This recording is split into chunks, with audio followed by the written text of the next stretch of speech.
5 বছরে একটিও গুলি চলেনি বড়োল্যান্ডে। বিটিআর থেকে উধাও হয়েছে গোষ্ঠী সংঘর্ষ। হিংসার জেরে 5 বছরে একটিও প্রাণ যায়নি বিটিআরে। বিজেপি আমলে শান্তি ফিরেছে বিটিআরে, এই দাবি মুখ্যমন্ত্রী। কোকরাঝাড়ের দোতমায় এক নির্বাচনী জনসভায় অংশ নিয়ে বৃহস্পতিবার এমন মন্তব্য করেন মুখ্যমন্ত্রী হিমন্ত বিশ্ব শর্মা। যে মই মুখ্যমন্ত্রী হওয়ার পিছত বিটিআরত এটাও বন্দুকৰ গুলি ফুটা নাই, এজনো লোকৰ মৃত্যু হোৱা নাই, কোনো মাকে কান্দিবলগীয়া হোৱা নাই। আজি বড়োলেণ্ডলৈ বিটিআৰলৈ আমি শান্তি উভতাই আনিব পাৰিছো। নাম উল্লেখ না করে প্রাক্তন মুখ্যমন্ত্রী তরুণ গগৈ এবং সর্বানন্দ সোনোয়াল দুজনকেই টার্গেট করে নেন মুখ্যমন্ত্রী।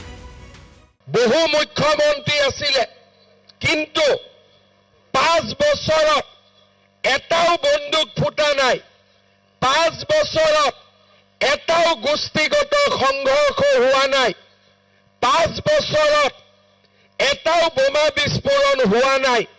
হাজাৰ হাজাৰ ল'ৰা জংগলৰ পৰা মাকৰ বুকুলৈ উভতি আহিছে। আজি যোৱা 4 বছৰত আমি বিটিআৰক এক শান্তিৰ ভূমিলৈ আমি ৰূপান্তৰ কৰিলো। তবে বিটিআর চুক্তি রূপায়ণের জন্য বিজেপি তথা প্রধানমন্ত্রী নরেন্দ্র মোদীর ভূয়সী প্রশংসা করেন মুখ্যমন্ত্রী। নরেন্দ্র মোদীর নেতৃত্বেই 2019-20 সালে বিটিআর চুক্তির রূপায়ণ সম্ভব হয়েছিল বলে উল্লেখ করেন মুখ্যমন্ত্রী। 2019-20 প্রধানমন্ত্রী নরেন্দ্র মোদী ডাঙৰীয়াই আমাৰ বাবে বিটিআৰৰ চুক্তি স্বাক্ষৰ কৰে। যদি আপোনালোকে মনত পেলায় 2019-20 বিটিআৰৰ চুক্তি নৰেন্দ্ৰ মোদী ডাঙৰীয়াই স্বাক্ষৰ কৰিছিল, আৰু 2003 চনত যি বিটিচি চুক্তি হৈছিল সেয়াও আমাৰ কেন্দ্ৰত বিজেপি চৰকাৰ থকাৰ সময়তে আমাৰ বিটিচি চুক্তি স্বাক্ষৰ হৈছিল। এখানেই শেষ নয়, দোতমায় বৃহস্পতিবার প্রাক্তন প্রধানমন্ত্রী অটল বিহারী বাজপেয়ীকেও টেনে আনেন মুখ্যমন্ত্রী।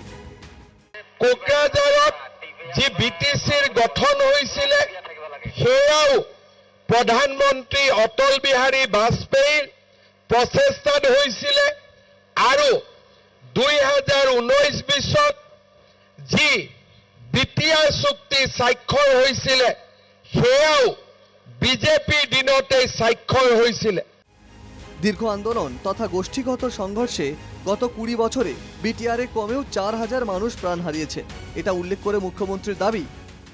চৰকাৰৰ হিচাপ মতে যোৱা 20 বছৰত বিটিআৰত হোৱা আন্দোলন, বিটিআৰত হোৱা সশস্ত্ৰ সংগ্ৰাম, এই সকলোবিলাকে আমাৰ মাজৰ পৰা 4000 যুৱকক আঁতৰাই লৈ গৈছিলে, 4000 যুৱকৰ মৃত্যু হৈছিল।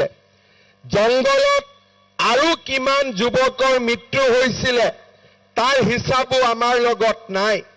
কোনোবা সশস্ত্ৰ সংগ্ৰামত, কোনোবা পুলিচৰ গুলিত, কোনোবা গোষ্ঠীগত সংঘৰ্ষত, বিভিন্ন ধৰণে আমাৰ মাজৰ পৰা 4000 যুৱক আঁতৰি গৈছিল।